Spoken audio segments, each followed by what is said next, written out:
Hai semuanya, perkenalkan nama saya Ausilasi Dosi Simbolon dari Universitas Jember, Prodi Ekonomi Pembangunan dengan NIM 240810101111. Di sini saya akan mempresentasikan mengenai artikel yang saya buat untuk pemenuhan tugas akhir dari mata kuliah umum Bahasa Indonesia. Judul artikel yang saya buat yaitu Dampak Perubahan Kurikulum MBKM terhadap Kualitas Pembelajaran Ekonomi Pembangunan Universitas Jember. Inti permasalahan yang dibahas dalam artikel ini adalah bagaimana perubahan kurikulum ini mempengaruhi proses pembelajaran di jurusan ekonomi pembangunan. Apakah mahasiswa mendapatkan manfaat yang diharapkan dari fleksibilitas dan pengalaman belajar di luar kampus atau sebaliknya? Perubahan kurikulum ini penting untuk dibahas untuk mengetahui dampak dari perubahan MBKM tersebut dan untuk memahami bagaimana kurikulum baru berbasis program MBKM mempengaruhi hasil pembelajaran dan kompetensi lulusan program studi Ekonomi Pembangunan Universitas Jember.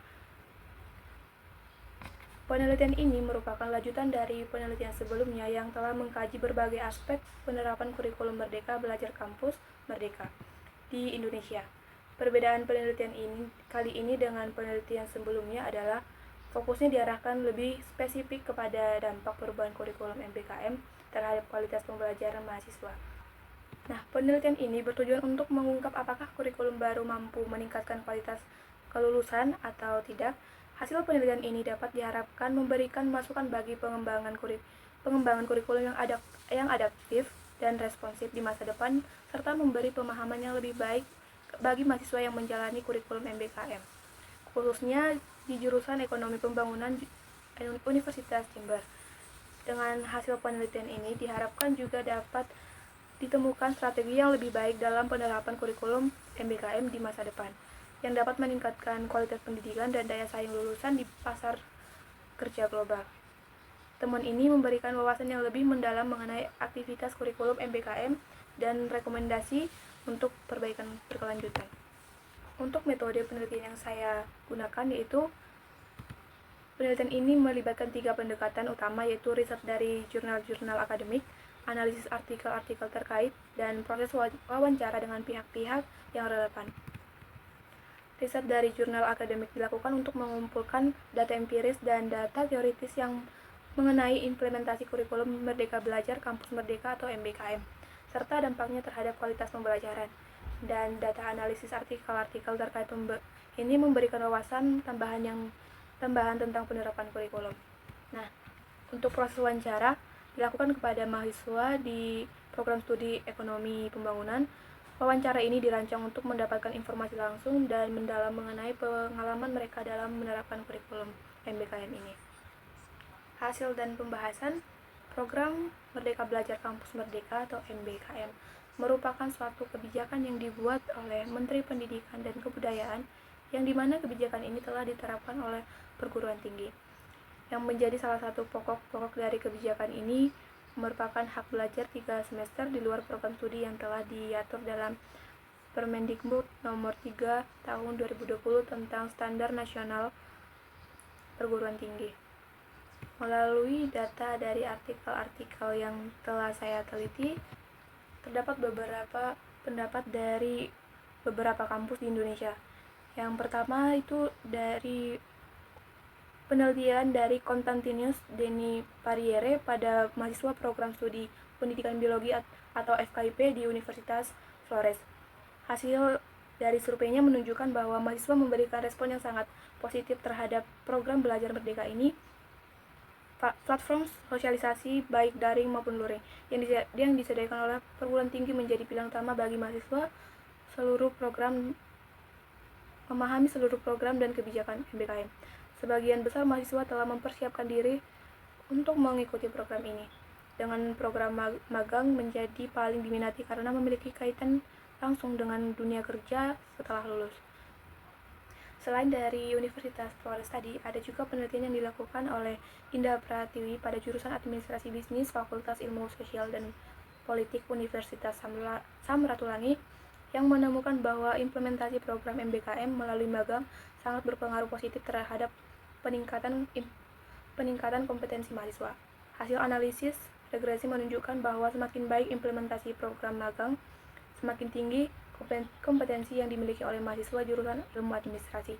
Pengaruh program magang MPKM ini lebih signifikan dibandingkan dengan variabel lain yang tidak diteliti, menunjukkan bahwa program tersebut memainkan peran penting dalam meningkatkan keterampilan dan kesiapan mahasiswa dalam menghadapi dunia kerja. Melalui proses wawancara tadi, terdapat beberapa poin penting yang dapat saya simpulkan. Yang pertama itu, sebagian besar mahasiswa melaporkan bahwa program MBKM meningkatkan motivasi mereka dalam belajar. Mahasiswa Universitas Jember, Prodi Ekonomi Pembangunan, merasa lebih terlibat aktif dalam kegiatan pembelajaran karena fleksibilitas yang diberikan oleh kurikulum ini. Mereka menghargai kesempatan untuk mengikuti program magang, proyek independen, dan juga pertukaran belajar yang memberikan pengalaman praktis relevan dengan dunia kerja. Poin yang kedua yaitu, mahasiswa merasakan peningkatan signifikan dalam keterampilan praktis dan soft skill mereka, seperti kemampuan berkomunikasi, bekerja dalam tim, dan manajemen waktu. Program magang dan independen ini di bawah kurikulum MPKM memberikan mereka kesempatan untuk mengaplikasikan teori yang dipelajari di kelas dalam situasi nyata. Poin yang ketiga, meskipun terdapat banyak manfaat, mahasiswa juga mengidentifikasi beberapa kendala seperti masalah finansial dan juga kekhawatiran dan juga merasa ada kekurangan dalam dukungan administrasi dan koordinasi dari pihak universitas. Poin keempat yaitu, mahasiswa memberikan berbagai saran untuk meningkatkan pelaksanaan program MBKM. Banyak dari mereka yang mengusulkan agar program-program MBKM diperkenalkan sejak semester awal perkuliahan untuk memudahkan adaptasi dan persiapan. Selain itu, mereka berharap universitas dapat menyediakan lebih banyak dukungan finansial dan administratif untuk membantu mereka dalam mengikuti program-program MBKM. Poin terakhir itu poin kelima, secara keseluruhan mahasiswa merasa bahwa kurikulum MBKM telah berhasil meningkatkan kualitas pembelajaran mereka. Fleksibilitas dan berbagai peluang yang ditawarkan oleh kurikulum ini membantu mereka mempersiapkan diri lebih baik untuk menghadapi tantangan dunia kerja. Mahasiswa merasa lebih siap dan percaya diri untuk memasuki pasar kerja setelah lulus. Hasil penelitian ini menunjukkan bahwa penerapan kurikulum Merdeka Belajar Kampus Merdeka atau MBKM memberikan dampak positif signifikan terhadap kualitas pembelajaran mahasiswa ekonomi Universitas Jember. Fleksibilitas kurikulum dan berbagai program MBKM seperti magang, proyek independen berhasil meningkatkan motivasi belajar dan keterlibatan mahasiswa dalam proses pembelajaran. Meski begitu, masih terdapat tantangan dalam hal administrasi dan kesiapan tenaga pengajar yang perlu diatasi untuk mengoptimalkan implementasi kurikulum ini. Kesimpulan dari artikel ini adalah, secara keseluruhan hasil dari perubahan kurikulum MBKM ini berhasil meningkatkan kualitas pembelajaran dan kompetensi mahasiswa ekonomi pembangunan di Universitas Jember. Temuan ini memberikan wawasan penting bagi pengembangan dan penyempurnaan kurikulum MBKM di masa depan. Upaya berkelanjutan untuk mengatasi tantangan dan meningkatkan dukungan akan sangat penting untuk memastikan keberhasilan jangka panjang dari kurikulum ini.